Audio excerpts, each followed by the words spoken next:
Around July third week అనుకుంటాను. So ఇండియాలో Indian budget పెడతారు. ఓకే, సో జూలై థర్డ్ వీక్లో ఇండియాలో ఇండియన్ బడ్జెట్ పెడతారు. ప్యారలల్గా ఎకనామిక్ సర్వే పెడతారు సేమ్. సో ఇదైనా హార్డ్లీ 10 డేస్కి ఏపీలో ఏపీ ఎకనామిక్ సర్వే పెడతారు. తర్వాత వచ్చేసి ఏపీ బడ్జెట్ పెడతారు. ఓకేనా? సో చూడండి సరే ఏంటి ఇంపార్టెన్స్. సో ఇక్కడ ఇది పెట్టిన 2 to 3 monthsలో మీ ఎగ్జామ్ జరుగుతుంది. So Indian budget, AP budget, Indian economic survey, AP economic survey. So ఇది పెట్టిన 2 to 3 monthsలో మీ మెయిన్ ఎగ్జామినేషన్ జరుగుతుంది. సో ఇక్కడ 75 మార్క్స్ ఆఫ్ ఏముంది ఎకానమీ ప్లస్ ఇక్కడ మనకి సస్టైనబుల్ డెవలప్మెంట్ ఒకటి, తర్వాత క్లైమేట్ చేంజ్ ఒకటి, sustainable development climate change.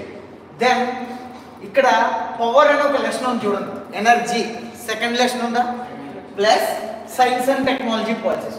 So ఇవన్నీ కూడా మీకు బడ్జెట్కి అంటే ప్రజెంట్ బడ్జెట్ ఎకనామిక్ సర్వేకి ఈ సైన్స్ అండ్ టెక్నాలజీ పార్ట్లో ఉన్న ఈ 4 పార్ట్స్కి కంపల్సరీ లింక్ ఉంటుంది. సో ఇప్పుడు పవర్ ఉంది, సో మొత్తం టోటల్ ఎనర్జీ కెపాసిటీ ఎంత, సో టోటల్ మొత్తం మనకి ఎకనామిక్ సర్వేలో దొరుకుతుంది. ఓకేనా? సో దీనికోసం ఎక్స్క్లూజివ్గా కొన్ని చాప్టర్సే పెడతారు. ఏపీలో ఒక చాప్టర్, ఇండియాలో ఒక చాప్టర్, అంటే ఎకనామిక్ సర్వేలో ఒక చాప్టర్ అలొకేటెడ్ టు దీస్ 2. ఓకేనా? సో చూడండి ఇంత ఇంపార్టెన్స్ అంటే ఒక పక్క ఈ 75 మార్క్స్ ఉంది.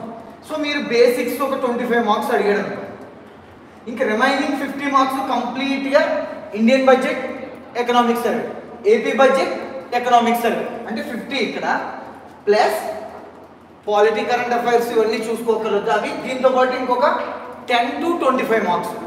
సో హార్డ్లీ ఇది చదవడం వల్ల మీకు బెనిఫిట్స్ ఏంటి, మోర్ దాన్ 60 అంటే మినిమం 60, ఇంక మ్యాక్సిమం ఎవరో గెస్ట్ చేయలేరు. మినిమం 60, మ్యాక్సిమం ఎవరో గెస్ట్ చేయలేరు. అర్థమైందా? సో ఇంత బెనిఫిట్ ఉందండి ఇవి 2 చదవడం వల్ల, Indian budget economics, AP budget economics survey. So actually మీరు ఎవరో అడిగారంట, సో కొంచెం మీ సార్ దీన్ని బ్రీఫ్గా ఎక్స్ప్లెయిన్ చేయమన్నారు ఎలా చదవాలి ఇదంతా. ఓకేనా? సో ఇది చెప్పి అలాగే 3 days అని, ఇది హార్డ్లీ హాఫ్ డే ఆర్ 1 డేలో అయిపోతుంది, half day. So remaining days మనం సైన్స్ అండ్ టెక్నాలజీ మనం డిస్కస్ చేద్దాం.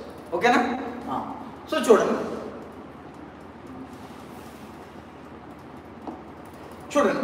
ఇక్కడ మీరు ఈ పేజెస్ చూసి భయపడదు. ఎన్ని పేజెస్ ఉంది? ఏపీది ఒక 436 పేజెస్, ఇండియాది ఒక 2 వాల్యూమ్స్ ఇస్తారు. బేసికల్గా ఎన్డీఏ గవర్నమెంట్ వచ్చిన తర్వాత 1 వాల్యూమ్ ఇస్తుంది. సో ఈ పేజెస్ చూసి భయపడదు, నథింగ్ న్యూ అండి, ఇందులో ఏమీ కొత్తగా ఉండదు. అర్థమవుతుందా? సో చూడండి అసలు ఫస్ట్ దీన్ని ఎలా చదవాలి స్టార్ట్ చేయని ఎవరైనా వస్తారా?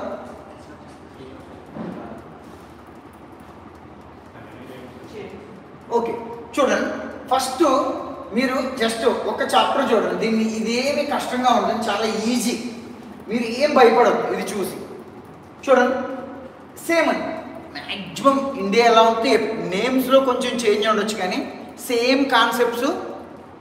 ఓకేనా? చూడండి జనరల్ ఎలా ఉంది ఇక్కడ మ్యాక్రో ఎకనామిక్ చూడండి, ఇది general review. So general review అంటే వాటి జస్ట్ బేసిక్స్ మనం, అంటే ఇప్పుడు ఓకే అగ్రికల్చర్ సెక్టర్ ఎలా ఉంది, ఇండస్ట్రీ ఎలా ఉంది, సర్వీసెస్ సెక్టర్ ఎలా ఉంది, రెవెన్యూ ఎలా ఉంది అని, అంటే ఈ చాప్టర్స్లో ఎక్స్ప్లెయిన్ చేసేది ఏది ఉంటుందో దాన్ని ఇక్కడ బ్రీఫ్గా ఇస్తాడు. ఓకేనా? సో ఇది మీకు ఓపెన్ అండి, మీ వెబ్సైట్లో ఉంటుంది డైరెక్ట్గా. చూడండి ఈ చాప్టర్స్లో ఎక్స్ప్లెయిన్ చేసేది ఇక్కడ బ్రీఫ్గా ఇస్తాడు అంతే, జనరల్ రివ్యూ అంటే. సో తర్వాత ఇక్కడ చూడండి మ్యాక్రో ఎకనామిక్ అగ్రిగేట్స్. ఓకేనా? తెలుగు వాళ్ళు కూడా భయపడాల్సిన అవసరం లేదు, ఎందుకో చెప్పండి, ఈ సర్వే మొత్తం నెంబర్స్ గేమ్. సో ఆ నెంబర్ తెలిస్తే ఆటోమేటిక్గా మీకు కాన్సెప్ట్ వచ్చేస్తుంది. ఓకేనా? చూడండి macro economic aggregates, macro micro అని 2 వర్డ్స్ ఉంటాయి. మైక్రో అంటే సూక్ష్మ, అంటే సూక్ష్మ అర్థశాస్త్రం ఉంటాయి. మ్యాక్రో అంటే స్థూల అర్థశాస్త్రం, దానికి రిలేటెడ్గా ఉంటాయి. అంటే ఇక్కడ మ్యాక్రో ఎకనామిక్, ఇప్పుడు ఎగ్జాంపుల్ చెప్తాను, ఒక ఎగ్జాంపుల్ చెప్తాను మీరు అర్థం చేసుకోండి. Macro micro. వర్డ్స్ ఏంటి? మ్యాక్రో మైక్రో అంటే సూక్ష్మ స్థూల, సూక్ష్మ స్థూల, మ్యాక్రో మైక్రో. సింపుల్. ఒక ఎగ్జాంపుల్ చెప్తాను. మీ కలాం ఐఏఎస్ ఇన్స్టిట్యూట్ ఉంది. ఏముంది? మీ కలాం ఐఏఎస్ ఇన్స్టిట్యూట్ ఉంది. సో మీ ఇన్స్టిట్యూట్లో చూడండి, సపోజ్ ఏదో ఒకటి ఈ ఫ్యాన్ మ్యానుఫ్యాక్చరింగ్ చేస్తున్నారు అనుకోండి. అంటే ఈ ఫ్యాన్ని తయారు చేస్తారు, దీన్ని తయారు చేస్తున్నారు. ఎక్కడ? మీ ఇన్స్టిట్యూట్. ఇప్పుడు దీన్ని తయారు చేయడానికి ఏం కావాలి? రా మెటీరియల్ కావాలా?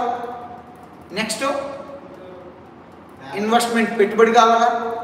నెక్స్ట్ ఇక్కడ వర్క్ చేయడానికి లేబర్ కావాలా? నెక్స్ట్ ఈ ప్లేస్కి ఒక ల్యాండ్ కావాలా? ఫ్యాక్టర్స్ ఆఫ్ ప్రొడక్షన్ అంటారు. ఏమంటారు? ఫ్యాక్టర్స్ ఆఫ్ ప్రొడక్షన్ అంటే ఉత్పత్తి కారకాలు అంటారు తెలుగు. ఫ్యాక్టర్స్ ఆఫ్ ప్రొడక్షన్ తెలుగులో ఏమంటారు? ఉత్పత్తి కారకాలు అంటారు. సో అంటే ఒక ఫ్యాన్ని తయారు చేయడానికి, అంటే చూడండి నా ఆలోచన ఎలా ఉంది, ఈ ఫ్యాన్ తయారు చేయడంలో ఉంది. అంటే నేను చాలా సూక్ష్మంగా ఆలోచిస్తున్నాను. మరి మన గవర్నమెంట్ ఫ్యాన్ తయారు చేయడానికి ఒక ఎకనామిక్ సర్వే, లైట్ తయారు చేయడానికి ఒక ఎకనామిక్ సర్వే, ఈ ఫ్లక్స్ బోర్డ్ తయారు చేయడానికి ఒక ఎకనామిక్ సర్వే, ఇలా రాష్ట్ర కూర్చుంటే ఎన్నో అవుతాయి. అంటే ఇలా మైక్రో లెవెల్లో ఎకనామిక్ సర్వేలు రాయగలదాన్ని గవర్నమెంట్ రాయలేదు కదా. అందుకే ఏం చేస్తుంది? మ్యాక్రో లెవెల్లో రాస్తుంది. అంటే కలాం ఇన్స్టిట్యూట్లో ఫ్యాన్ ప్రొడ్యూస్ చేయొచ్చు, ఇంకో ఏ అనే ఇన్స్టిట్యూట్లో ప్రొడ్యూస్ చేయొచ్చు. సో ఇవన్నీ కలిపి ఒక సింగిల్ యూనిట్. అర్థమైందా మీకు నేను చెప్పిన పాయింట్? సో ఇవన్నీ కలిపి ఒక సింగిల్ యూనిట్ నాకు అంతే. So that is called as macro level. Micro అంటే ఓన్లీ మనం కలాం ఇన్స్టిట్యూట్ కోసం మాట్లాడు. మ్యాక్రో అంటే ఓవరాల్ ప్రొడక్షన్ కోసం మాట్లాడు. డిఫరెన్స్ అర్థమైందా మ్యాక్రోకి మైక్రోకి? మీరు ఫెయిల్ అయ్యారండి ఒక ఎగ్జామ్లో, మీరు ఫెయిల్ అయ్యారు. మీ పేరెంట్స్ ఎందుకు ఫెయిల్ అయ్యావు? రోజు స్కూల్కి వెళ్తున్నావు కదా, అది ఇది ఇది ఇది అని మిమ్మల్ని క్వశ్చన్ చేస్తున్నారు. అదే గవర్నమెంట్ ఎలా ఆలోచిస్తుంది? ఈ ఇయర్ 70% పాస్ పర్సంటేజ్ వచ్చింది, ఎందుకు ఎక్కువ మంది ఫెయిల్ అయ్యారని ఆలోచిస్తుంది గవర్నమెంట్. అదే మన ఫ్యామిలీ ఏం ఆలోచిస్తుంది? మన అబ్బాయి ఎందుకు ఫెయిల్ అయ్యాడని ఆలోచిస్తుంది. అంటే మన ఫ్యామిలీ మైక్రోగా ఆలోచిస్తుంది, గవర్నమెంట్ మ్యాక్రోగా ఆలోచిస్తుంది. ఇదే ఎగ్జాంపుల్. అర్థమైంది ఇప్పుడు మైక్రోకి మ్యాక్రోకి డిఫరెన్స్? అంతే, ఏం లేదండి అందులో డిఫరెన్స్. చూడండి తర్వాత అంటే మ్యాక్రో ఎకనామిక్ అగ్రిగేట్స్ అంటే ఇప్పుడు చూస్తాం మనం ఎలా తీసుకుంటాం. ఒక ఫ్యాన్ తీసుకోం, మొత్తం మ్యానుఫ్యాక్చరింగ్ సెక్టర్ మొత్తం తీసుకుంటాం. ఒక ఫ్యాన్ తీసుకుంటే అది మైక్రో. అలా ఒక ఫ్యాన్ కాకుండా మ్యానుఫ్యాక్చరింగ్ సెక్టర్ మొత్తాన్ని తీసుకుంటాం. సో మ్యానుఫ్యాక్చరింగ్ సెక్టర్ ఎలా ఉంది, సర్వీసెస్ సెక్టర్ ఎలా ఉంది, ఇవన్నీ ఇక్కడ ఎక్స్ప్లెయిన్ చేస్తాం. థర్డ్ ఏంటి? Public finance. థర్డ్ ఏంటి? Public finance. సో ఈ 2 చాప్టర్స్ ఈవెన్ ఇప్పుడు మీకు కొత్తగా వచ్చిందండి, ఇప్పుడు కొత్తగా సర్వే వస్తుంది, 23-24 సర్వే వస్తుంది. ఈ 2 చాప్టర్స్లో నో చేంజ్. అర్థమవుతుందా? ఈ 2 చాప్టర్స్లో నో చేంజ్. అంటే మహా అయితే ఏముంటుంది, వాళ్ళు 22-23 ఇస్తే ఇప్పుడు వచ్చే గవర్నమెంట్ ఏం చేయాలి? 23-24 ఇస్తుంది. Less or more no changes. అంటే జస్ట్ ఒక నెంబర్ యాడ్ అవుతుంది. ఇప్పటివరకు ఏమి ఇచ్చింది గవర్నమెంట్? 22-23 ఇచ్చింది. బట్ ఇప్పుడు వచ్చే గవర్నమెంట్ ఏం చేస్తుంది? 23-24 ఇస్తుంది. అంతే చేంజ్. అంతకుమించి ఈ 2 వాటిల్లో చేంజ్ చేస్తుంది. అర్థమైందా? ఇక్కడ ఇది మీకు అంటే ఏపీ లెవెల్లో ఇది పెద్ద ఇంపార్టెంట్ కాదు, బట్ ఇది ఇంపార్టెంట్. పబ్లిక్ డిస్ట్రిబ్యూషన్ అనేది ఇంపార్టెంట్. అంటే ఇవి 2 ఇండియా లెవెల్లో ఇంపార్టెంట్. అంటే ఏపీకి మళ్ళీ ఎంత ఉంది అనేది క్వశ్చన్స్ రేర్గా ఉంది. ఓకేనా? ఇన్ఫ్లేషను ఇవన్నీ ఇండియా లెవెల్లోనే మనం ఎక్కువగా క్యాలిక్యులేట్ చేస్తాం. ఓకే, ఇది ఇంపార్టెంట్ పబ్లిక్ డిస్ట్రిబ్యూషన్ అంటే. దీంట్లో ఎలాంటి క్వశ్చన్స్ వస్తాయంటే ఇక్కడ చదవాలి, దీన్ని మీకు ఇక్కడ చదవాలి. ఎలా చదవాలో చెప్తాను, వెయిట్ చేయండి. సో ఈ పబ్లిక్ డిస్ట్రిబ్యూషన్ ఇక్కడ చదవాలి. చూడండి, మీకు ఒక 60 marks suppose India economic survey, AP economic survey నుంచి ఒక 60 మార్క్స్ వచ్చాయనుకో. 60లో అరౌండ్ 70% క్వశ్చన్స్ దీని నుంచి వస్తాయి. దీని నుంచి ఎనర్జెస్ అనే ఓడ్ ఉంది కదా, దీని నుంచి వస్తాయి. 60% మినిమం 70% క్వశ్చన్స్ వస్తాయి. మీరు కావాలంటే ఓల్డ్ పేపర్స్ తీసుకోండి, 2016లో గ్రూప్ 2 జరిగింది కదా, ఆ పేపర్ తీసుకొని చూడండి. సో దీని వాల్యూ చాలామంది ఏం చేస్తారంటే ఇవన్నీ పక్కన పడేసి డైరెక్ట్గా ఈ పేజెస్ తీసుకొని చదివే వాళ్ళు చాలామంది ఉంటారు. అర్థమవుతుందా? సో అంత ఇంపార్టెంట్. చూడండి నేను చెప్పినా కదా, మన ఎన్విరాన్మెంట్కి సైన్స్ అండ్ టెక్నాలజీకి ఎకనామిక్ సర్వేతో లింక్ ఉంటుంది. ఎలా ఉంటుంది? ఇంకా ఎగ్జాంపుల్ తీసుకుని సస్టైనబుల్ డెవలప్మెంట్ గోల్స్ మనకు ఉందా లేదా సిలబస్లో? మరి ఇక్కడ కవర్ అవుతుందా లేదా?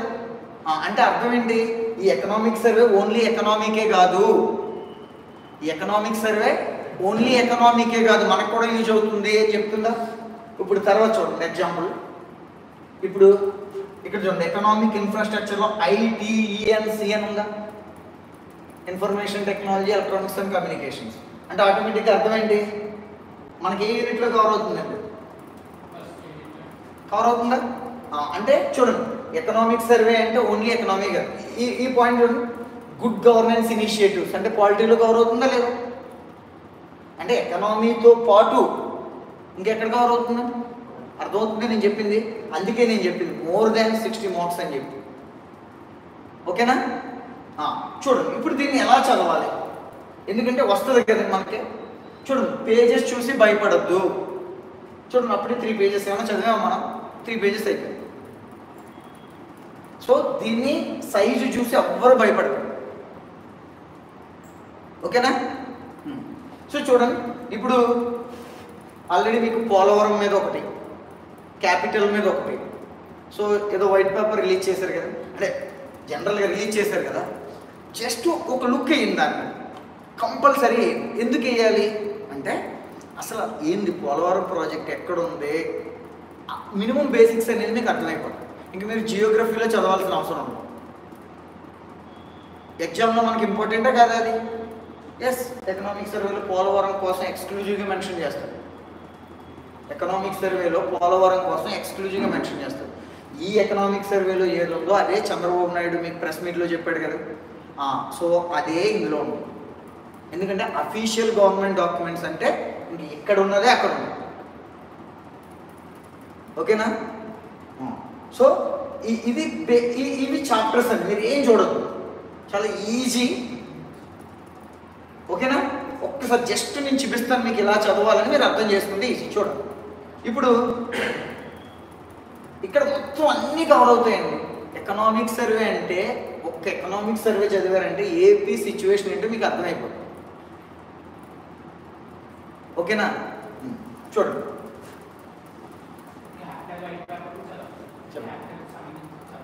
అందులో ఏముంది, సింపుల్ కదా. లాస్ట్ టైము అంటే 16 ఎగ్జామ్లో CRDA కోర్ ఏరియా అంటే ఏంటి, సీడ్ యాక్సిస్ అంటే ఏంటి, ఇలాంటి వర్డ్స్ కూడా ఎగ్జామ్స్లో ఇచ్చారు. అవన్నీ క్యాపిటల్తో రిలేటెడ్. ఎందుకంటే CRDA యాక్టే చేస్తుంది government. Capital region development authority ఉంది కదండి, CRDA అన్నారు కదా. సో యాక్చువల్గా మీకు వైఎస్ఆర్సీపీ గవర్నమెంట్ వచ్చిన తర్వాత 3 క్యాపిటల్స్ అని చెప్పి CRDAని రద్దు చేసి అమరావతి డెవలప్మెంట్ అథారిటీ అని ఒకటి స్టార్ట్ చేసినారు. బట్ కోర్టు కొట్టేసింది దాన్ని. ఎందుకు కొట్టింది తెలుసా? రీజన్ ఏంటనుకుంటున్నారే? అంటే పొలిటికల్గా వాళ్ళు ఏమన్నా చేసుకోవచ్చు. వాళ్ళ రీజన్ ఏం తెలుసా మీకు? వీళ్ళు ఒక యాక్ట్ చేసి, అంటే అసెంబ్లీ అప్రూవల్ తీసుకుని ఫార్మర్స్ దగ్గర నుంచి కలెక్ట్ చేశారు ల్యాండ్స్. సో ఒక యాక్ట్ అంటే అసెంబ్లీ అంటే ఏంటి, డెమోక్రసీకి ఒక టెంపుల్. ఆ టెంపుల్లో చేసిన యాక్ట్ని బేస్ చేసుకుని నువ్వు ల్యాండ్స్ తీసుకున్నావు. సింపుల్గా వచ్చి దీన్ని అబాలిష్ చేసి వేరే యాక్ట్ చేసేస్తానంటే మరి నువ్వు అసెంబ్లీ ఇవ్వబట్టే కదా వాళ్ళు మీకు ల్యాండ్స్ ఇచ్చింది.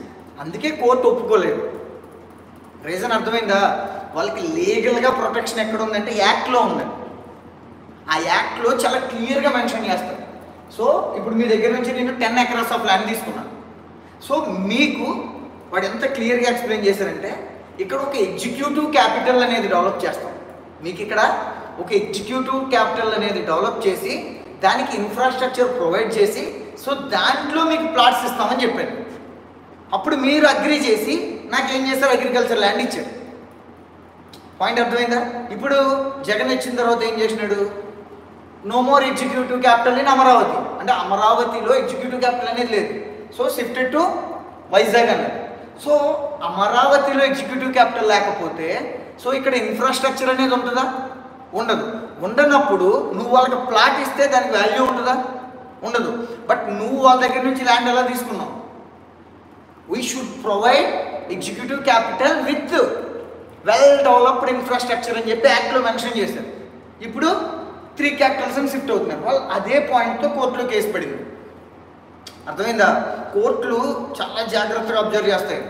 సో వీళ్ళు ఏదైతే సిఆర్డిఏ యాక్ట్లో వాళ్ళకి ఇచ్చారో అలా కాకుండా ఏ సీఎం నోటు మాటతో హామీ ఇచ్చాడు,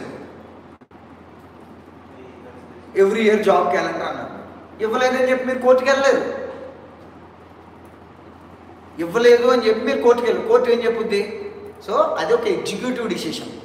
సో మేమేం దాంట్లో ఇన్వాల్వ్ అవ్వలేము, బట్ ఏదైనా కావాలంటే వాళ్ళకి అడ్వైజ్ ఇస్తామని చెప్పుద్ది, అంతే. అదే యాక్ట్ చేసింది. అర్థమైంది డిఫరెన్స్ మీకు? సో యాక్చువల్గా పొలిటికల్గా చాలా విమర్శలు చేసుకుంటారు, బట్ రియాలిటీ ఇది మనం. ఓకేనా? వాళ్ళకి అంత ప్రొటెక్షన్ ఉంది యాక్ట్లోనే. ఓకేనా? డిఫరెన్స్ అర్థమైంది కదా మీకు? ఇప్పుడు ఎగ్జామ్లో అడుగుతాడు సిఆర్డిఏ రిలేటెడ్గా, అంటే అన్నీ చదవాల్సిన అవసరం ఉంది. అసలు ల్యాండ్ పూలింగ్ సిస్టమ్ అంటే ఏంటి? ఎందుకంటే మనకి ఇక్కడ ఇన్వెస్ట్మెంట్ మోడల్స్ అని ఉంటాయి. ఇన్వెస్ట్మెంట్ మోడల్స్ అని చెప్పి ఎగ్జామ్కి ఇంపార్టెంట్, ఎకనామీలో వస్తాయి. పబ్లిక్ ప్రైవేట్ పార్ట్నర్షిప్ అని మీకు మెన్షన్ చేస్తాడు, చూడండి. చూసినారా? పీపీపీ మోడల్స్, అలాంటిది ఒక మోడల్ అండి. సో ఎగ్జామ్లో కంపల్సరీ దాని మీద క్వశ్చన్స్ అడుగుతాడు. జస్ట్ ఏం లేదు, ఒక ఐడియా వస్తుంది, చూడండి జస్ట్ అంతే. ఓకేనా? ఓకే, సో చూడండి.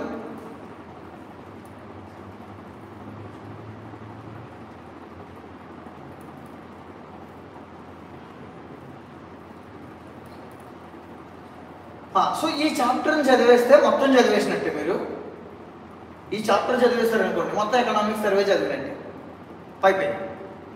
చూడండి, ఈ చాప్టర్లో ఉన్న ఇంపార్టెన్స్ ఏంటి అంటే, కనబడుతుందా మీకు? ఈ చాప్టర్లో ఉన్న ఇంపార్టెన్స్ ఏంటి అంటే, చూడండి ఎంత క్లియర్ కట్గా ఇస్తాడు అంటే ఎకనామిక్స్ సర్వే మీకు ఎందుకు యూజ్ అవుతుంది అని చెప్తున్నాను.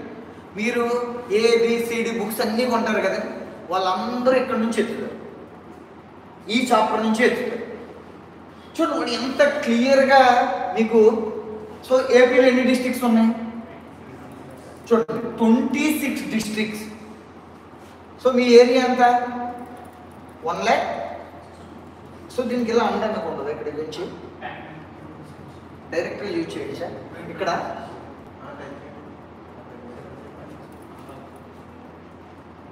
స్క్రీన్ లాక్ చేస్తే ఇది పోతుంది.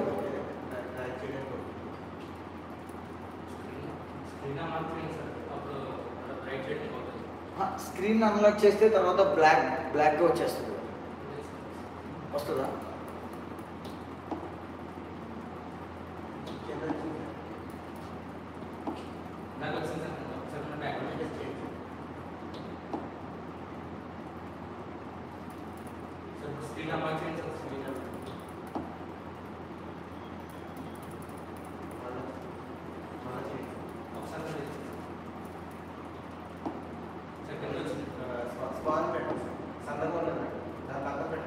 ఓకేనా? ఇదా? ఓకేనా? సో చూడండి వాడు ఎంత క్లియర్గా. సో ఎల్లో కలర్ కదా, ఎల్లో మేడం.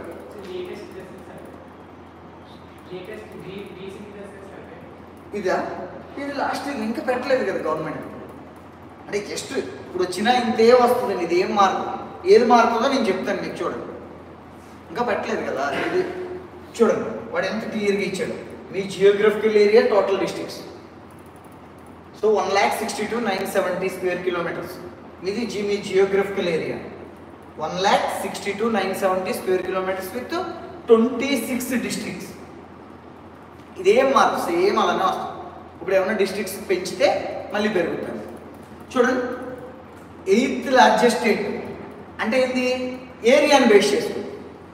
సో ఏరియాని బేస్ చేసుకుని 8th లార్జెస్ట్ స్టేట్. సో అదే పాపులేషన్ బేస్ చేసుకుంటే 10th లార్జెస్ట్ స్టేట్. ఓకేనా? చూడండి. So 1,62,970 square kilometres, 26 districts. అదే పాపులేషన్ తీసుకుంటే ఎంత మీకు?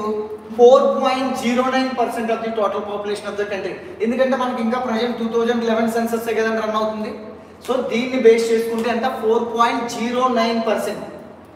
సో దీన్ని బేస్ చేసుకుంటే ఇది 10th లార్జెస్ట్ స్టేట్. పాపులేషన్ బేస్గా చేసుకుంటే 10th లార్జెస్ట్ స్టేట్. ఏరియాని బేస్ చేసుకుంటే 8th లార్జెస్ట్ స్టేట్. చూడండి ఇంతే. ఎకనామిక్ సర్వే అంటే ఇలానే ఉంటుంది. ఇంగ్లీష్లో తెలుగు ఏమైనా ఉందండి, ఈజీ అని మీరు ఏం చదవాల్సిన అవసరం లేదండి ఇదంతా. తర్వాత చూడండి, second longest coastal line only states తీసుకుంటే, రాష్ట్రాలు మాత్రమే తీసుకుంటే తీర ప్రాంతంలో సెకండ్ ఎంత 974 కి కనబడుతుందా? కొంచెమా?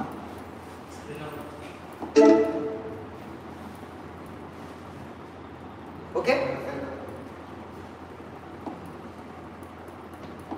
ఓకే, సో ఇది అర్థమైందా? సో చూడండి 26 డిస్ట్రిక్ట్స్ ఇది.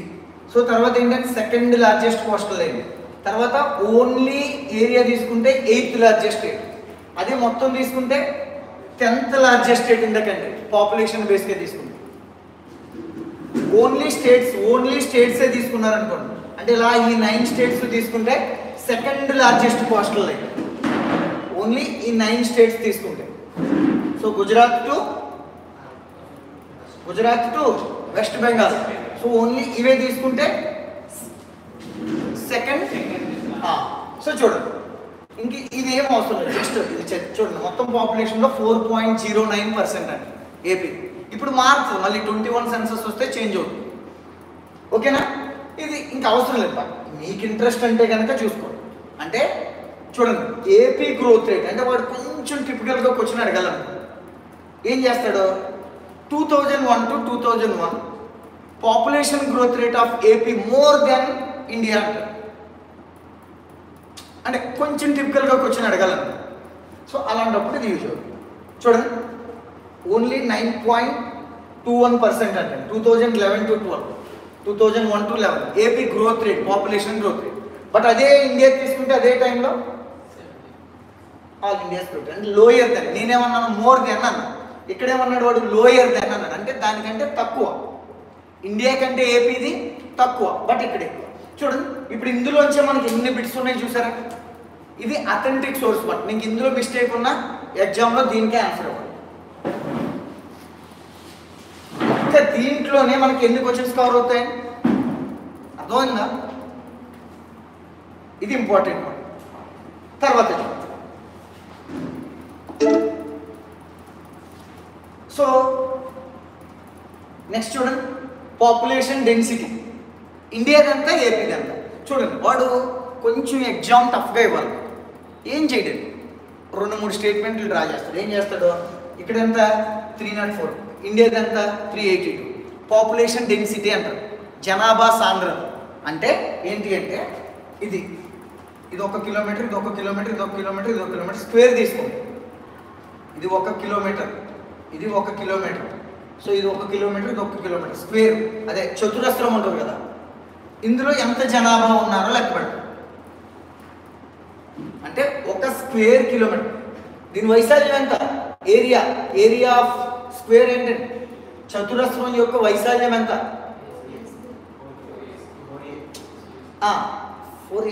4A అనేది పెరిమీటర్, చుట్టుకొలత అంటారు. సో A × A స్క్వేర్ అంటారు ఏరియా. ఓకేనా? సో ఈ ఏరియాలో అంటే స్క్వేర్ కిలోమీటర్, చూడండి, కిలోమీటర్ అంటే కిలోమీటర్, స్క్వేర్ కిలోమీటర్. సో ఈ ఏరియాలో ఎంత పాపులేషన్ ఉంది, ఈ ఏరియాలో ఎంత పాపులేషన్ ఉందో క్యాలిక్యులేట్ చేస్తే దాన్నే పాపులేషన్ డెన్సిటీ, జనాభా సాంద్రత అని పిలుస్తారు. అది ఏపీలో ఎంత ఉంది? 304 పర్సన్స్ పర్ స్క్వేర్ కిలోమీటర్ ఏపీలో. బట్ అది ఇండియాలో ఎంత ఉంది? 382 పర్సన్స్. చూడండి, ఇప్పుడు వాడు దాన్ని population density is more in AP compare to India అంటారు, but less in compare to India. అంటే ఏపీతో పోల్చుకుంటే జనాభా సాంద్రత అనేది ఎక్కడ ఎక్కువగా ఉంటుంది? ఇండియాలో ఎక్కువగా ఉంటుంది. వాడు ఇదేనా, మీరు రాజస్థాన్ చదవాలా, ఏం చదవాలా, అన్నీ అనవసరం. వాడు మనకి ఇది అథెంటిక్ సోర్స్. ఎగ్జామినర్ పేపర్ తయారు చేసినప్పుడు ఇలాంటివి తీసుకుంటాడు. అర్థమైందా? ఇలాంటివే తీసుకుంటాడు. ఓకేనా? చూడండి, నెక్స్ట్ ఏమన్నాడు? సెక్స్ రేషియో అన్నాడు. అంటే మేల్ ఫిమేల్ రేషియో, స్త్రీ పురుష నిష్పత్తి తీసుకుంటే చూడండి 983 in 2001 ఇండియా, ఇది ఏపీలో 997 in 2011. ఏపీలో ఎంత ఉంది ఇప్పుడు 997, బట్ అదే ఇండియాలో తీసుకుంటే 943 ఉంది. చూడండి ఇక్కడ ఇచ్చేసారు Krishna as the highest density, అంటే ఇక్కడ మనం పాపులేషన్ డెన్సిటీ ఏపీది ఎంత చెప్పాం 304 చెప్పాం. జనాభా సాంద్రత ఏపీది ఎంత 304. మళ్ళీ ఏపీలో డిస్ట్రిక్ట్స్ ఉన్నాయి, అప్పుడు 13 డిస్ట్రిక్ట్స్ ఉండే కదా, ఇప్పుడైతే 26 అయింది. అప్పుడు ఎన్ని ఉన్నాయి జనరల్గా. వాడు ఏమి ఇచ్చాడు Krishna district as the highest density, అంటే కృష్ణాలో ఎక్కువ సాంద్రత ఉంది అని చెప్తున్నాడు. YSR and Prakasam districts as the lowest population density with less than 200. అంటే వైఎస్ఆర్ జిల్లాలోని ప్రకాశం జిల్లాలో పాపులేషన్ డెన్సిటీ ఎలా ఉందని చెప్తున్నాడు, చాలా తక్కువగా ఉంది. చూడండి ఒక్క 2 పేరాల్లో ఎంత ఇన్ఫర్మేషన్ ఇచ్చాడు. సో మనం ఇలానే చదవాలండి ఎకనామిక్ సర్వే చదివాం. ఓకేనా. ఇప్పుడు next literacy rate. So next ఏంటంటే లిటరసీ రేట్ అంటే అక్షరాస్యత తీసుకోండి. ఇండియాది ఎక్కువ ఉంటుంది ఎప్పుడు కూడా, అక్షరాస్యత అనేది ఇండియాది ఎక్కువ. ఓకేనా. సో చూడండి ఇది ఏపీ, సో అది ఇండియా తీసుకుంటే అరౌండ్ 72 సంథింగ్ ఉంటుంది, ఇది ఇండియాది. సో ఇండియాతో కంపేర్ చేస్తే ఏపీ ఎలా ఉంది, తక్కువగా ఉంది. ఇండియాతో కంపేర్ చేస్తే ఏపీ ఎలా ఉంది, తక్కువగా ఉంది. ఇండియాది ఎంత ఉంది 72.98%, అది ఏపీది ఎంత ఉంది 67.35%. అక్షరాస్యత శాతం అంటే అట్లీస్ట్ 7 years ఏజ్ ఉండదు, 7 years అండ్ ఎబోవ్ ఉండి రీడింగ్ రైటింగ్ వస్తే చాలు. ఓకేనా. అర్థమైందా. నేషనల్ లిటరసీ మిషన్ ఎప్పుడు స్టార్ట్ చేశారు, జాతీయ అక్షరాస్యత మిషన్ ఎప్పుడు స్టార్ట్ చేశారు,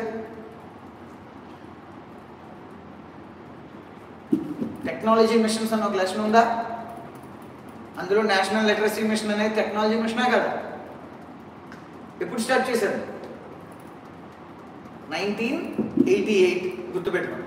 నేషనల్ ఎడ్యుకేషన్ మిషన్ అని ఇంకొకటి ఉంటుంది, 2009లో స్టార్ట్ చేస్తారు. తర్వాత సాక్షర భారత్ నరేంద్ర మోడీ వచ్చిన తర్వాత. ఓకే. సో చూడండి ఇది అర్థమైందా. సో ఫస్ట్ చాప్టర్ని మనం ఇలాగే చదువుకోవాలి, ఇది ఫస్ట్ చాప్టర్ మొత్తం ఇలానే ఉంది. ఇంకో చూడండి నెక్స్ట్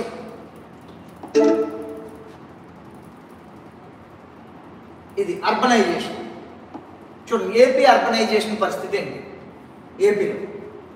సో చూడండి the percentage of urban population ఏపీలో ఎప్పుడు తక్కువే ఉంటుంది, ఎందుకు హైదరాబాద్ వెళ్ళిపోయింది కదా, హైదరాబాద్ వెళ్ళిపోయింది, ఇంకేముంటుంది మనకి. సో చూడండి 29.47% ఇన్ 2011. సో ఇది ఇంతకు ముందు ఎంత ఉండేది 24.13. మళ్ళీ మనకి ఎక్కడ అర్బన్ పాపులేషన్ ఎక్కువగా ఉందంటే వాడు ఇచ్చాడు విశాఖపట్నం స్టూడెంట్ ఫస్ట్, అంటే విశాఖపట్నం జిల్లాలో 47.45% అర్బన్ ఏరియానే ఉంది అని చెప్తున్నాడు. ఫాలోడ్ బై కృష్ణ, మనకు తెలిసిందే విశాఖ ఫస్ట్ కృష్ణ ఫస్ట్ అనేది తెలియాలి. ఓకేనా. ఇప్పుడు ఏదైనా చేంజ్ ఇప్పుడు ఉండదు మ్యాక్సిమం, బట్ మళ్ళీ నెక్స్ట్ సెన్సస్ వస్తే మారుతుంది.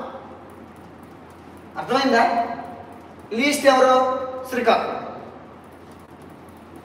16. అర్థమైందా. అర్బన్ పాపులేషన్ ఏ జిల్లాలో ఎక్కువగా ఉంది.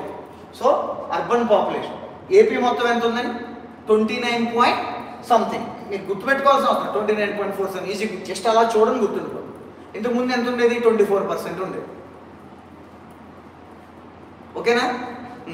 సో ఇప్పుడు మనం మళ్ళీ మన డిస్ట్రిక్ట్స్లో తీసుకుంటే ఎక్కడ ఎక్కువ ఉంది అంటే విశాఖపట్నం. సో ఎంత మోర్ దాన్ 45% అంటే 47%. Next followed by Krishna. అయిపోయింది. చూడండి ఎంత ఎంత దొరుకుతుందా ఇన్ఫర్మేషన్ ఏమన్నా దీంట్లో, ఏం లేదా. సో ఇదే మనకు కావాల్సిందండి. ఎగ్జామినర్ ఇవే పట్టుకుని అడుగుతాడు క్వశ్చన్స్. వాడు టఫ్గా ఇవ్వాలనుకుంటే ఏం చేయడు. 2001తో కంపేర్ చేస్తే 2011లో అర్బన్ పాపులేషన్ అనేది డిక్రీజ్ అయింది అంటారు. బట్ మనకేంటి 2001లో 24% ఉంది, 2002లో 29% ఉంది. అంతే ఏమైంది? ఇంక్రీజ్ అయింది కదా, బట్ వాడు ఎందుకు డిక్రీజ్ అని చెప్తే తప్పు. అలా ఆలోచన వస్తుంది. ముందు నెంబర్ తెలిస్తే కదా మనకు ఆలోచన వచ్చేది. వితౌట్ డేటా మనం ఏమి గెస్ చేయగలమా? వితౌట్ డేటా గెస్ చేయగలరు ఎవరైనా? సో అంతే, విత్ డేటాతోనే మాట్లాడతారు. ఓకేనా? క్లియర్ అయింది? చూడండి నెక్స్ట్ ఇది చూడండి. సో మీకు ఏ టైప్ ఆఫ్ సాయిల్స్ ఉన్నాయి చూడండి. అంటే ఏపీలో ఏ టైప్ ఆఫ్ సాయిల్స్ ఉన్నాయని కూడా వీడు చెప్తాడు. చూడండి, శాండ్, సిల్టు, క్లే. అంటే ఇసుక నేలలో, సిల్ట్ అంటే ఏంటి? బంకమట్టి నేలలో, క్లే తెలుసు కదా, కంకర. సో ఈ టైప్ ఆఫ్ నేలలు ఎక్కువగా ఉన్నాయని చెప్తున్నాడు. సో ఈ కాంబినేషన్తోనే మనకి ఎక్కువగా సాయిల్స్ ఏర్పడ్డాయని. ఎందుకు? జనరల్గా ఆలోచించాం, మనం ఏం ఆలోచించదు. కోస్టల్ ఏరియా ఉందా? తీర ప్రాంతం ఉందా లేదా?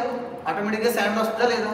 మన దగ్గర నుంచి ఆల్మోస్ట్ 40 రివర్స్ ఫ్లో అవుతాయి, చిన్న చిత్తగా ఇవన్నీ కలుపుకుంది. ఆటోమేటిక్గా సిల్ట్ వస్తుందా రాదా? సింపుల్ ఆలోచించండి. ఇది ఎందుకు వస్తుంది అనేది కూడా మనకు అర్థమైపోతుంది. అర్థమైందా? సో ఇది ఇప్పుడు ఇక్కడ నుంచి మనకు కొంచెం ప్యూర్ ఎకానమీ అనేది వస్తుంది మనకు. ఇక్కడ నుంచి ఇది నార్మల్గా చూడండి. ఇది ఒకటి ఇంపార్టెంట్, ఇది ఒకటి ఇంపార్టెంట్. ఇది అడుగుతాడు ఎగ్జాంపుల్, ఈ ఏరియా అడుగుతాడు. ఇది మళ్ళీ అగ్రికల్చర్లో మీకు ఇంకా బాగా వస్తుంది. చూడండి, ఇక్కడ మీరు అబ్జర్వ్ చేయండి. సో ఆటోమేటిక్ వెళ్ళవద్దు, బాగాలేదు, గ్రీన్ వాటర్. చూడండి, సో ఇది ల్యాండ్ కదా, కనబడుతుందా? చూడండి, ఇప్పుడు ఇండియా ఏపీలో ఎంత ల్యాండ్ చెప్పారు మీరు? 1,62,970 స్క్వేర్ కిలోమీటర్స్ ల్యాండ్ అనేది ఉంది. మరి ఆ ల్యాండ్ ఎలా యూజ్ చేస్తున్నారు మీరు? Land utilisation. సో ల్యాండ్ ఎంత ఉంది మీ దగ్గర మొత్తం? అంటే మొత్తం ఏరియా ఎంత ఉంది? ఏపీ ఏరియా ఎంత ఉంది? 1,62,970 స్క్వేర్ కిలోమీటర్స్. అర్థమైందా? ఏపీలో ఏరియా ఎంత? ఇదిగో చదివారు కదా, ఎంత ఉంది? 1,62,970 స్క్వేర్ కిలోమీటర్స్ ఉంది. మరి ఈ ల్యాండ్ ఎలా యూజ్ చేస్తున్నారో తెలియాలి కదా మీకు. చూడండి, వాడు అదే ఇచ్చాడు, ద ల్యాండ్ యూటిలైజేషన్ క్లాసిఫికేషన్. అంటే ఆల్మోస్ట్ 37.05%. అంటే మొత్తం 1,62,970లో 37% అగ్రికల్చర్ పర్పస్ యూజ్ చేస్తున్నారు. So 37.05% net area show. అర్థమైందా? అంటే నెట్ ఏరియా షోన్ అంటే ఏంటి అర్థం? నికర సాగు భూమి అని అర్థం తెలుగులో. సో కొంచెం తెలివైన వాళ్ళు ఉంటే వెంటనే డౌట్ రావాలి, సార్ నెట్ అనే వర్డ్ ఎందుకు వాడారు? మరి what about the gross area shown అంటే ఏంటి? వస్తుంది, ముందు వస్తుంది, బట్ ఆలోచన వెంటనే రావాలన్నమాట. క్లాస్లో ఇన్వాల్వ్ అయిన వాళ్ళు ఉంటారు కదా, వాళ్ళకి వస్తుంది డౌట్ వెంటనే. సో నెట్ ఏరియా షోన్ అంటే ఏంటి? నికర సాగు భూమి అంటారు తెలుగులో, అంటే సాగు చేసే భూమి ఉంటుంది. సో డిఫరెన్స్ ఏంటి? గ్రాస్ అండ్ నెట్కి డిఫరెన్స్ ఏంటంటే సాగు భూమిలో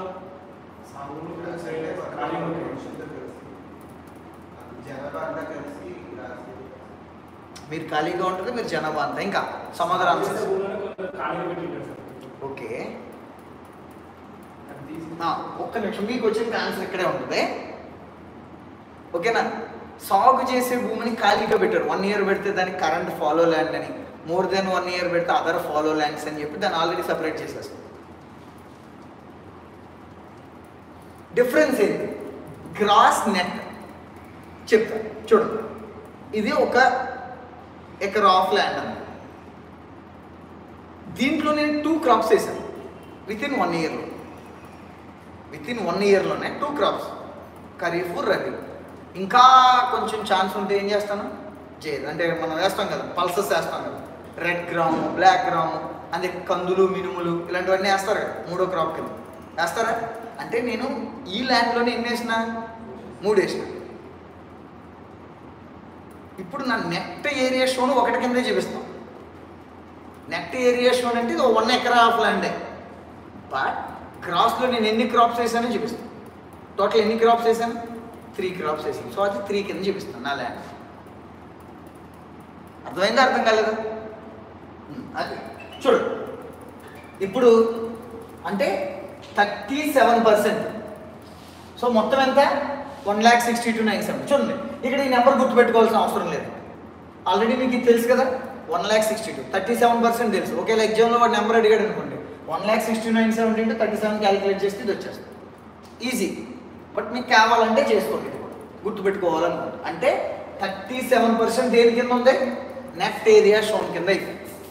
చూడండి మీకు ఫారెస్ట్ సర్వే రిపోర్ట్కి వీడు ఇక్కడ ఇచ్చే సర్వే రిపోర్ట్కి డిఫరెన్స్ ఉంది. ఏది? మన ఫారెస్ట్ ల్యాండ్, ఫారెస్ట్ సర్వేలో ఒక నెంబర్ ఉంటుంది, ఇది నెంబర్ ఉంటుంది. అందుకే వాడు ఎగ్జామినర్లో ఫారెస్ట్ సర్వే ప్రకారం అని అడిగాడు అనుకో, 2021 ఫారెస్ట్ సర్వే ప్రకారం అని అడిగాడు అనుకో, అది ఆన్సర్ పెట్టాలి, లేదంటే ఇది ఆన్సర్ పెట్టాలి. అది మనం ఏం చేయలేం, వాళ్ళు అలా ఇస్తున్నారు. ఓకేనా? సో చూడండి 37% ఏమో నెట్ ఏరియేషన్, అంటే మీ నికర సాగు భూమి ఎంత? 37%. 22% మీ ఫారెస్ట్ ల్యాండ్, అంటే 37 ఎక్కడ అయిపోయింది? 22, అంటే ఆల్మోస్ట్ 60% ల్యాండ్ అయిపోయింది. నెట్ ఏరియేషన్కి ఫారెస్ట్. ఇప్పుడు ఒక్కొక్క ఇయర్ క్రాప్ లేకుండా ఉంచుతారు కదండి. 1 year అయితే, అంటే లెస్ దెన్ 1 year లోపు ఉంటే దాన్ని కరెంట్ ఫాలో ల్యాండ్స్ అంటారు. అంటే 9.2% ఉందంటాం కరెంట్ ఫాలో ల్యాండ్స్. అంటే 1 year గ్యాప్ ఇస్తుంటాం, మళ్ళీ క్రాప్ వచ్చేస్తాం, అంటే లెస్ దెన్ 1 year గ్యాప్. అలా కాకుండా ఎక్కువ గ్యాప్ ఇచ్చారనుకో దాన్ని అదర్ ఫాలో ల్యాండ్స్ అంటారు. తర్వాత 12.8% అంటే ల్యాండ్ పుట్ట నాన్ అగ్రికల్చర్ యూజ్ చేస్తారు. నాన్ అగ్రికల్చర్ అంటే ఇండస్ట్రియల్ పర్పస్ యూజ్ చేస్తారు, ఇలా సమ్ అదర్ పర్పస్ యూజ్ చేస్తూ ఉంటారు కదా, పరిశ్రమల కోసం ఇలాంటి కోసం వాడేదాన్ని. అది ఎంత ఉంది? 12.78%. సో జస్ట్ ఇది మీరు ఒక్కసారి చూసుకుని ఎలా నోట్ చేసుకున్నారు అనుకోండి. అంటే హైయెస్ట్ ఏది ఉంది? 1 2 3 4, అట్లీస్ట్ 1 2 3 గుర్తుపెట్టుకున్నా సరిపోతుంది. సో ఇక్కడ నుంచి కంపల్సరీ ఈ ఏరియాలో పెట్టి వస్తుంది. అర్థమైందా? ఎగ్జామ్కి ఇది ఇంపార్టెంట్. చూసారు ఇప్పుడు ఎకనామిక్ సర్వేలో ఎంత మ్యాటర్ ఉందో. సో ఇప్పుడు మన ల్యాండ్ మొత్తం ఎంత ఉంది, మళ్ళీ దాంట్లో 37% నేను ఏం చేస్తున్నాను? Net aeration, 22% agriculture, 9.2% follow land, అంటే ఒక సంవత్సరం ఇలాంటి వాటిలో. బట్ జస్ట్ గుర్తుపెట్టుకుంటే సార్ 37, 29, 22 అలాంటి మెయిన్గా గుర్తుపెట్టు. ఓకేనా? అర్థమైంది ఇది? ఇది ఇవన్నీ ఉంటాయి మనకు. మీకు ఎకనామిక్ సర్వే అంటేనే ఇప్పుడు చూడండి నెక్స్ట్ ఇంపార్టెంట్, ఇది ఇంపార్టెంట్. ఇక్కడ నుంచి మీది ఒరిజినల్ ఎకానమీలోకి వచ్చేస్తుంది. కనబడుతుంది అందరికీ? ఇది ఇంపార్టెంట్. సో చూడండి, అబ్జర్వ్ చేయండి. ఇప్పుడు నేను ఒక ఎగ్జాంపుల్ చెప్తాను మీకు. సో 2010 ఉంది, అదే 10 కాదు, ఇదంతా 24నా, 2024-25 ఉంది, 2023-24 ఉంది. ఎక్కువ వద్దు, ఒక 2 years 3 years తీసుకోవచ్చు. ఇవి 3 years తీసుకో, ఇవి 3 years తీసుకో. సో ఈ 3 yearsలో మీరే ఒక కంట్రీ అనుకోండి. మీదేంది? కలాం ఐఏఎస్ కదా, కేఏ కలాం ఐఏఎస్, కదా sorry, Kalam IAS academy. So మీ కేఏ అనేది ఒక దేశం అండి. సో దీంట్లో ఏం చేస్తారు? ఎవ్రీ ఇయర్ మీరు ఏం చేస్తారంటే మీ ఎకానమీ. సో నేను ఏం చేశాను? ఈ ఇయర్ అంటే ఎంత? 24. వాటర్ బాటిల్ ఇక్కడ ఉంది కదండి, 100 వాటర్ బాటిల్స్ ప్రొడ్యూస్ చేస్తాం. ఈచ్ వాటర్ బాటిల్ కాస్ట్ ఎంత పెడదాం? ఒక 20 rupees పెడతాం. ఈచ్ వాటర్ బాటిల్ కాస్ట్ ఎంత? 20 rupees. సో మీ జీడిపి ఎంత అంటే 100 into 20 ఎంత? 2000 rupees. ఓకేనా? దీనికి ముందు ఇయర్ వాటర్ బాటిల్ కాస్ట్ 20 ఉంది, ఓకే 18 rupees ఉంది. సో అప్పుడు కూడా మీరు ఎన్ని ప్రొడ్యూస్ చేశారు? 100 బాటిల్స్ ప్రొడ్యూస్ చేశారు. సో జీడిపి ఎంత? 1800. అంతకు ముందు ఇయర్ ఎంత ఉంటుంది? 17. అప్పుడు కూడా మీరు ఎన్ని బాటిల్ ప్రొడ్యూస్ చేశారు? 100. సో ఎంత ఉంది జీడిపి? 1700. అర్థమైందా నేను చెప్పింది? 22-23లో మీ కలాం ఐఏఎస్ అకాడమీ అంటే ఇది ఒక దేశం అనుకో. ఎన్ని బాటిల్స్ ప్రొడ్యూస్ చేసింది? 100. ఈచ్ బాటిల్ కాస్ట్ ఎంత? 17. సో మీ జీడిపి ఎంత? 1700. సో 23-24లో ఎంత? 1800. 24-25లో ఇది ఒకటి ఇలా పెట్టుకో. సేమ్ అదే కలాం ఐఏఎస్ అకాడమీ, సేమ్ అదే కలాం ఐఏఎస్ అకాడమీ. ఇప్పుడు మార్చాను, ఇక్కడ కలాం ఐఏఎస్ అన్నాను కదా, ఇంకో ఇన్స్టిట్యూట్ ఏముంది పెట్టండి, ఏదో ఒకటి చెప్పండి, ఏదో ఒకటి చెప్పండి. బీసీ స్టడీ సర్కిల్ ఉందా, ఇక్కడ ఉందా? చూద్దాం. ఇప్పుడు అదే బీసీ సర్కిల్ ఏం చేస్తుంది, ఈ ఇయర్ వాళ్ళు కూడా 100, ఈచ్ బాటిల్ కాస్ట్ ఎంత 17. సో వీళ్ళ జీడిపి ఎంత 1700, వీళ్ళ జీడిపి ఎంత 1700. అయితే వీళ్ళు చాలా మంచోళ్ళు. ఇక్కడ కాస్ట్ పెరిగినా కానీ మా ప్రొడక్షన్ కాస్ట్లో ఏం మార్పు రాలేదని చెప్పి వీళ్ళు మంచోళ్ళు ఏం చేస్తున్నారు, ఎవ్రీ ఇయర్ 17కి అమ్ముతున్నారు. ఎవ్రీ ఇయర్ ఎంతకు అమ్ముతున్నారు, 70. ఇప్పుడు ఈ ఇయర్ 100 ప్రొడ్యూస్ చేశారు, నెక్స్ట్ ఇయర్ 120 ప్రొడ్యూస్ చేశారు, నెక్స్ట్ ఇయర్ 150 ప్రొడ్యూస్ చేశారు. సో 100 ఎంత 1700. సో ఇది ఎంత 2040నా 034 అంతే 2040. నెక్స్ట్ ఇది ఎంత 17850 అంటే 2550. ఓకేనా? ఏం లేదండి, నాకేం రావు మ్యాథ్స్. 1700 50 అంటే అందులో ఆఫే కదా, 1700లో ఆఫ్ ఎంత 850, 17 + 850 ఎంత 2550. అంటే మీలా క్యాలిక్యులేషన్ చేయలేను కాబట్టి ఇలా షార్ట్ కట్లు నేర్చుకుంటాను.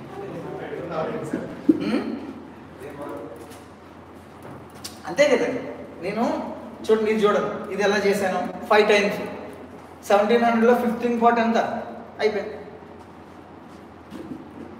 20 అనేది 100లో 5th పార్టేనా? 1700లో 5th పార్ట్ ఎంత సరిపోయింది. 5 3 5 20 అయిపోయింది. 5 4 20, 5 3 ఎంత 15 200. ఓకేనా? అంటే నేను క్యాలిక్యులేషన్ చేయలేను, 17 1 17 మర్చిపోతాను, అందుకే ఇలా ఇక్కడ చూడండి, ఈ రెండు అబ్జర్వ్ చేయండి, ఈ రెండు అబ్జర్వ్ చేయండి. సో మీకు సగం ఎకానమీ అర్థమైంది. ఇవి రెండు అబ్జర్వ్ చేయండి. ఒకటేంటి కలాం ఐఏఎస్ అకాడమీని అబ్జర్వ్ చేయండి, రెండు బీసీ స్టడీ సర్కిల్ని అబ్జర్వ్ చేయండి. సో ఇక్కడ జీడిపి ఏమైంది, పెరిగిందా లేదా? ఫస్ట్ ఇయర్ ఎంత ఉంది 17, తర్వాత ఇయర్ ఎంత ఉంది 18, ఇక్కడ ఎంత ఉంది.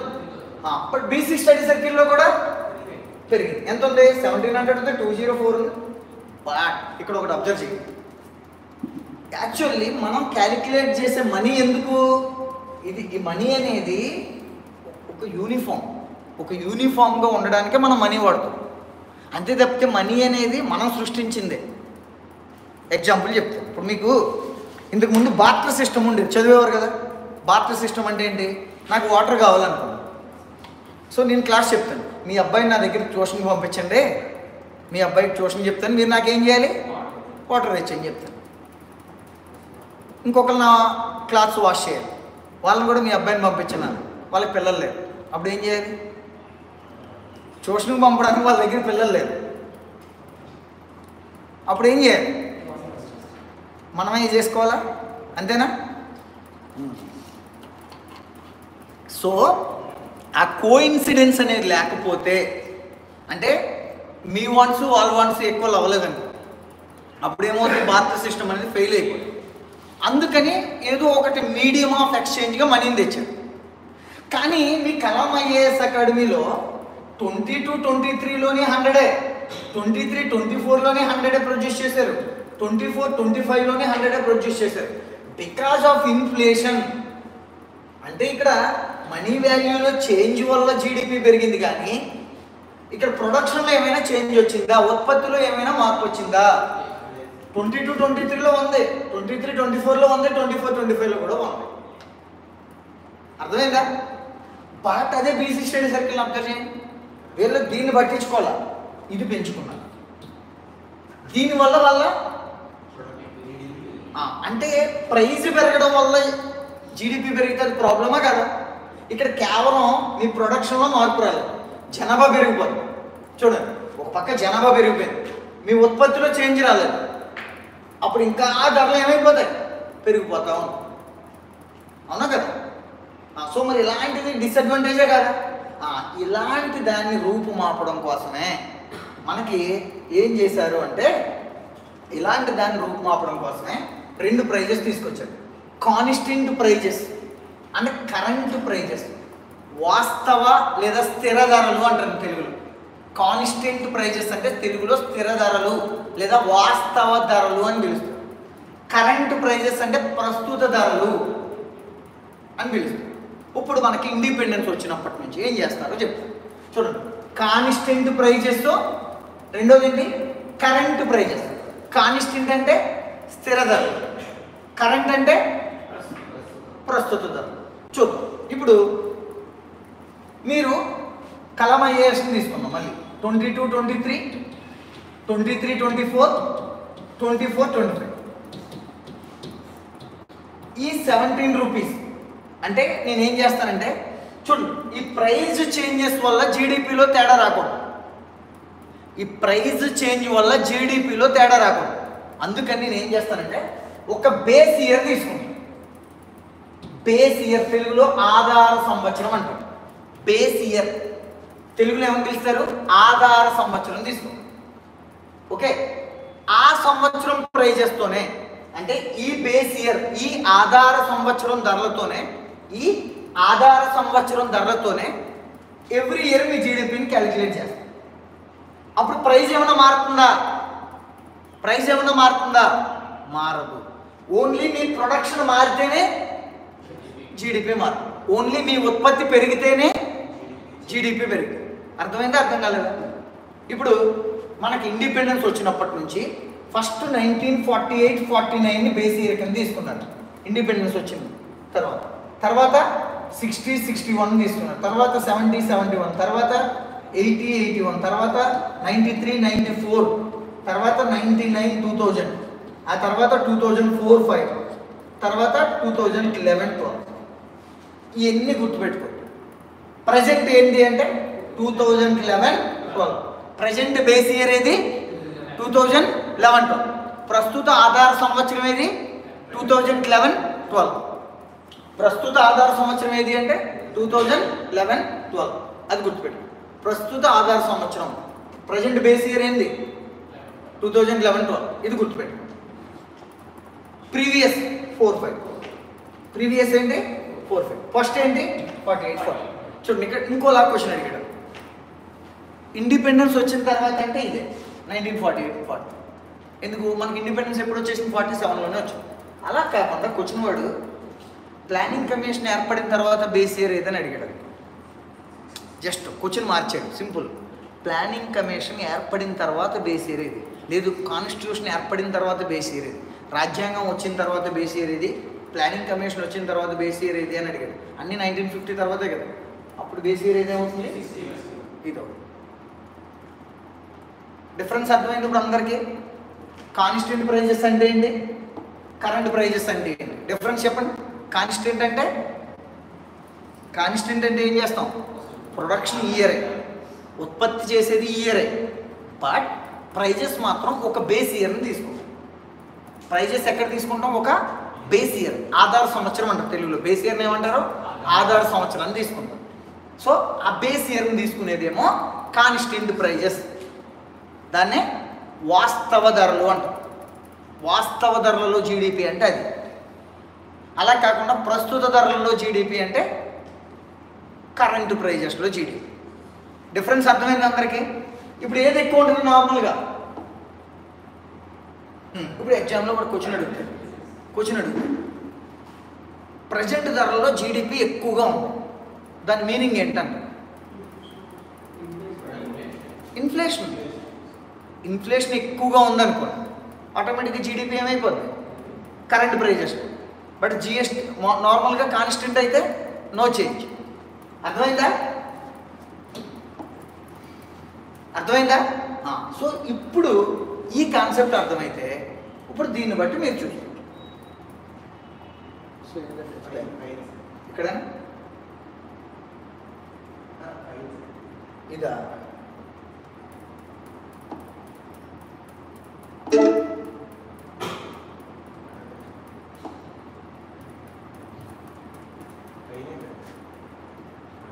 సో చూడండి, ఇప్పుడు ఏపీ తీసుకుంటే చూడండి స్టేట్ ఎకానమీ. చూడండి, ఇలాంటి ఓడింగ్ ఉంటుంది, చాలా బాగుంటుంది అన్నమాట. ఓడింగ్ ఎకనామిక్ సర్వే రాసి చూడండి, state economy is projected to bounce back to pre Covid levels అంటారు.